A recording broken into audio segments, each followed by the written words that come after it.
আজকে গোলাম আহমদ কাদিয়ানীর দালালরা এই দেশে ইংরেজদের তাদের পক্ষে অবস্থান নেয়, ইসলামের পবিত্র বিধান জিহাদের পক্ষে যখন কথা বলা হয় তাদেরকে জঙ্গি আর সন্ত্রাসী হিসেবে আখ্যায়িত করে দেয়। শেষ কথা বলতে চাই, ওলামায়ে কেরাম আছেন, এই খতমে নবুয়তের আলম্বরদার ছিলেন আল্লামা আনোয়ার শাহ কাশ্মীরি রহমতুল্লাহ আলাইহি। আনোয়ার শাহ কাশ্মীরি রহমতুল্লাহ আলাইহি বলেন, আমি লিখে নিয়ে এসেছি,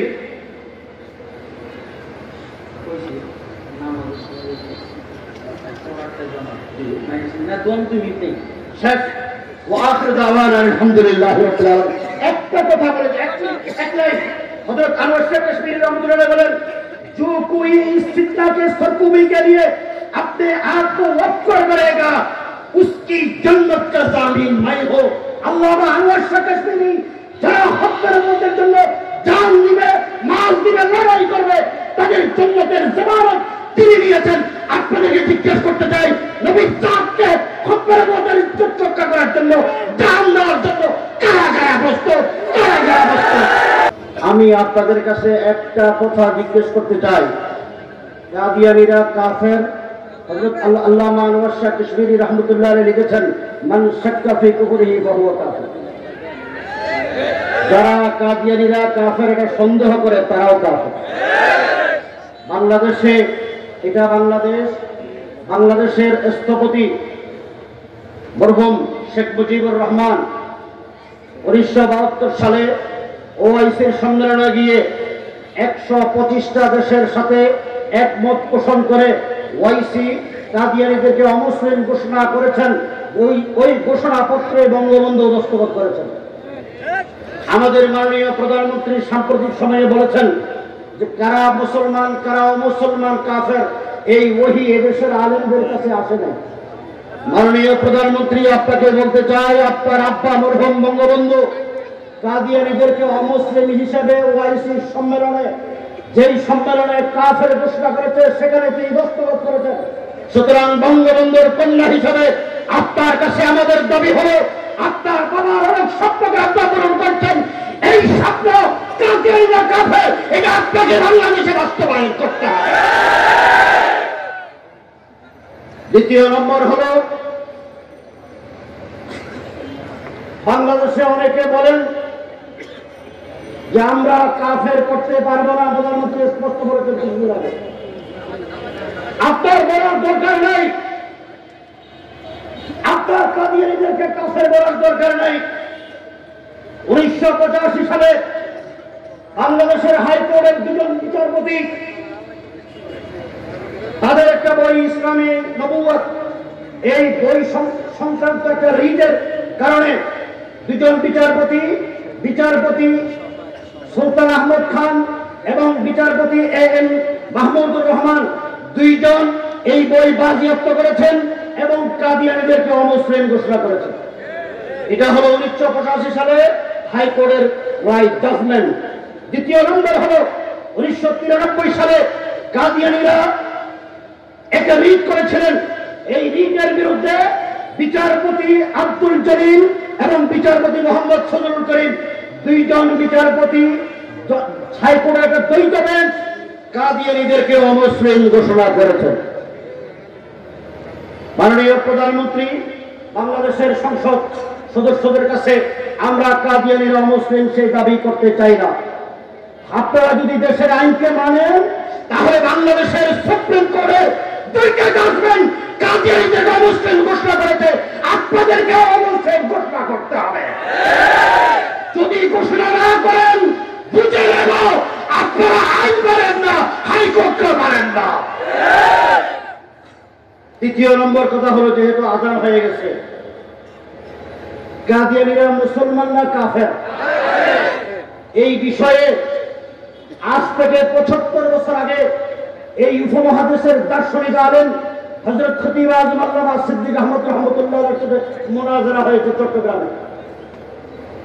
তাদের বড় পণ্ডিত এসেছিলেন, হযরত খতিব আজম রহমতুল্লাহ আলাইহি বলেন,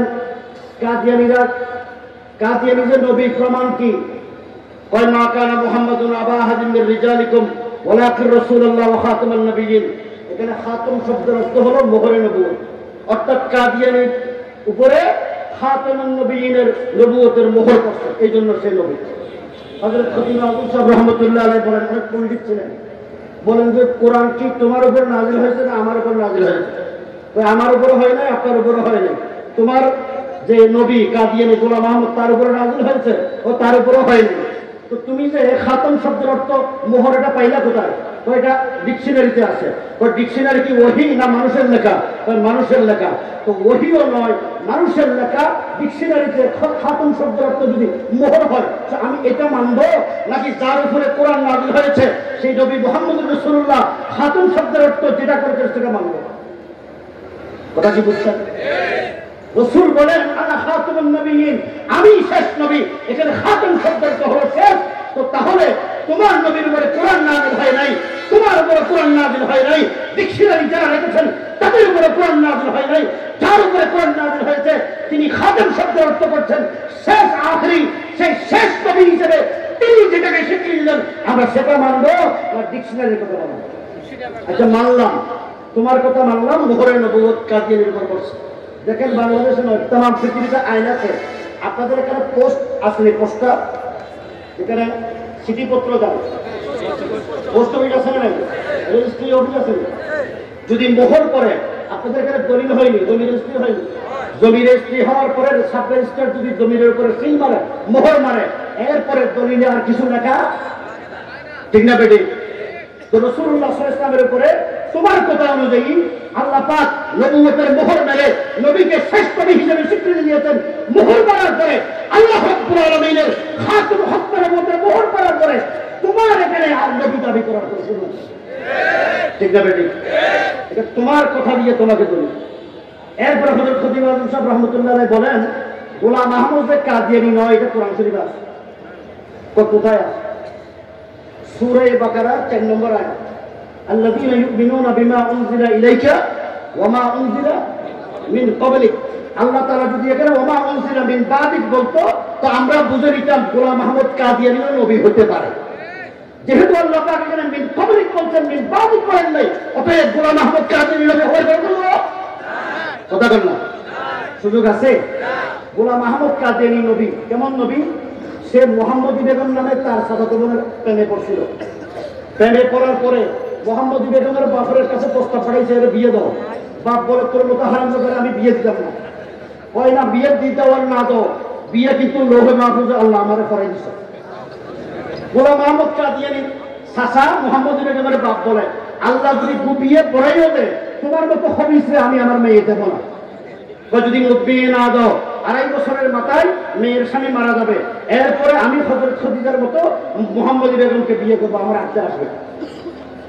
গোলাম আহমদ কাদিয়ানীর চাচা মুহাম্মদী বেগমের বাপ ইচ্ছা করলেন আমি যদি মরেও যাই আমার মেয়েকে যদি মেরেও ফেলতে হয় তাকে বিয়ে দেবো। বিয়ে দেয় তার ভবিষ্যৎবাণী অনুযায়ী যে মুহাম্মদী বেগমের স্বামী গোলাম আহমদ কাদিয়ানী আরো 3 বছর পরে মারা গেছেন, মুহাম্মদ বেগমের স্বামী মারা যায়নি। সত্যনামিত তার তার ভবিষ্যৎবাণী ঠিক হইল না বেঠিক? গোলাম আহমদ কাদিয়ানী কেমন নবী তার কিতাবের মধ্যে আসছে, আমার কাছে রুহানি খাজাইন আছে। সে ডাইন পায়ের জুতো বাম পায়ে পড়তো, বাম পায়ের জুতো ডাইন পায়ে পড়তো। সে বেশি মিঠাই খাইতো, গুড় গুড়, আপনাদের এলাকায় কি বলে গুড় গুড়। এই গুড় যখন খাইতো তখন সে পেশাব বেশি বেশি পেশাব করতো। এক ফোকটে ডিলে রাখতো আর এক ফোকটে গুড় রাখতো, মাঝে মাঝে ডিলে মনে গুড় মনে করে ডিলে খাই গেল। এটা কিতাবে আছে। এরপরে গোলাম আহমদ কাদিয়ানী কেন বানাইলেন? একটা সূক্ষ্ম কথা হযরত শেখউদ্দিন রাহমাতুল্লাহ আলাইহি বলেছেন, ব্রিটিশরা যখন এই দেশে ক্ষমতায় আসলেন ক্ষমতাকে পাকাপোক্ত করার জন্য এই দেশের মুসলমান উলামায়ে ইসলামের মধ্যে বিভক্তি কিভাবে তৈরি করবে সেই ষড়যন্ত্র করলেন। বিভক্তি তৈরির পিছনে এক দলকে বানাইলেন আহলে হাদিস, আরেক দলকে বানাইলেন বেরলভী, আরেক দলকে বানাইলেন কাদিয়ানী। কেন? ইংরেজদের বিরুদ্ধে তখন জিহাদের আগুন খাও দাও করে চলে। তখন এই আহলে হাদিসের ইমাম মুহাম্মদ হোসেন পাটানবী কিতাব লিখলেন আল ইতিসাম ফি আল ইকতিসাদ ফি মাসাইল জিহাদ। এই কিতাবের মধ্যে লিখেছেন ইংরেজদের বিরুদ্ধে জিহাদ করা হারাম। এরপরে আহমদ রুজা খান বেরলভী একটা কিতাব লিখলেন ইলামুল ইলাম বিআন্না হিন্দুস্তান দারুল ইসলাম, এখানেও লিখলেন ইংরেজদের বিরুদ্ধে জিহাদ করা হারাম। গোলাম আহমদ কাদিয়ানী লিখলেন छोड़ दो आई दोस्तों जिहाद का ख्याल, इस्लाम में हराम है जंग किताल। ইসলামের একটা পবিত্র বিধান হলো জিহাদ। এই জিহাদকে অস্বীকার করে এদেশের মুসলমানদেরকে বেঈমান বানানোর জন্য মির্জা গোলাম কাদিয়ানিকে মাঠে নামানো হয়েছে, ঠিক না বেটি?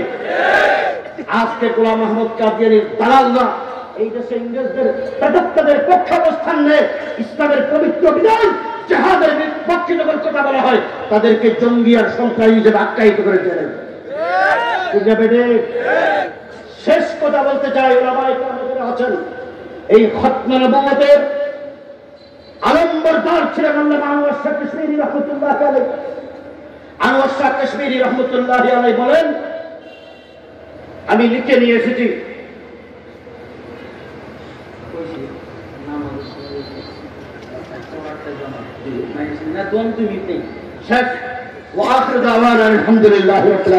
একটা কথা বলে हजरत अनवर शाह कश्मीरी रहमतुल्लाह बलें, जो कोई इस फितना के सरकूबी के लिए अपने आप को वक्फ करेगा उसकी जन्नत का ज़ामिन मैं हो।